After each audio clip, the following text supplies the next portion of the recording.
এই পৃথিবীতে যতদিন থাকবেন যতজনের উপকার করবেন, উপকার করার আগে মনে মনে চিন্তা করবেন সে আমাকে একদিন লাথি মারবে এই সুযোগ পেলে। আপনি যারই উপকার করবেন এটা মাথায় বসায় ফেলেন, সে সুযোগ পেলে পিছনে পিঠে দ্বিধাবোধ করবে।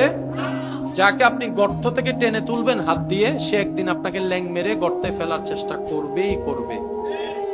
কারণ এটা পৃথিবী, এটা দুনিয়া, এটা জান্নাত নয়। দুনিয়াতে চিরস্থায়ী সুখ বলতে কোনো শব্দ নাই, দুনিয়াতে চিরস্থায়ী শান্তি বলে কোনো শব্দ নাই। সেজন্য মুমিনরা বড় বুদ্ধিমান। মুমিনরা বলে কান্না করি আর হাসি, দুনিয়ার টাইম তো চলে যাচ্ছেই যাবে। আমি দৌড়াই আর এক জায়গায় বসে থাকি, সকাল তো রাত হবে, এটার তো শেষ আছে, ওটার তো শেষ নাই।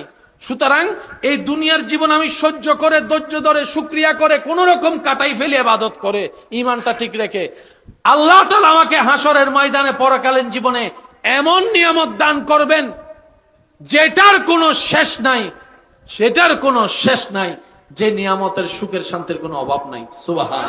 বোকারা দুনিয়া নিয়ে ভাবে, বুদ্ধিমানরা আখেরাত নিয়ে ভাবে। বোকারা দুনিয়ার জমায়, বুদ্ধিমানরা আখেরাতের জমায়। এবার সিদ্ধান্ত আমাদের, বোকা হয়ে পরিচিত হব নাকি বুদ্ধিমানের পরিচয় দিব। যার যার জায়গা থেকে শেষে নিজের ভালো নিজেকে বুঝতে হবে, নিজেকে চিনতে হবে। বলছিলাম যে কথা, উপকার করতে হবে শুধুমাত্র কার খুশির জন্য। দুনিয়ার কারো থেকে থ্যাংক ইউ পাওয়ার দরকার। আপনার ঘরে যদি কোনো অসুস্থ মুরব্বী থাকে, দেখবেন আপনি নিজেই সেবা করেন, আবার ওই মুরব্বী আপনারে দোষ ধরে। আপনি ওনার প্রস্রাব পায়খানা পরিষ্কার করেন, কিন্তু উনি বকা দিল আপনারা দেয়, ঝাঁড়ি মারলো আপনারে মারে। তখন অনেক সময় অনেকে বলে, হ্যাঁ করি লাভ কি? করে লাভ আছে, এখানে বুঝবেন না, চোখটা বন্ধ করলে বুঝবেন। সুবহান। আর একটু জোরে বলেন সুবহান আল্লাহ। আর একটা কথা মনে রাখবেন, মানুষ যত বৃদ্ধ হয় তত ছোট বাচ্চা হয়। বৃদ্ধ মানুষের অভ্যাসগুলো দেখবেন ছোট বাচ্চাদের মতো জিদ করে বেশি। ছোট বাচ্চারা যেরকম একটু থেকে 19-20 হলে করে কান্না করে, মুরব্বীরা তার কান্না করতে পারে না, এটা রাগ দিয়ে দেখায়, জিদ দিয়ে দেখায়।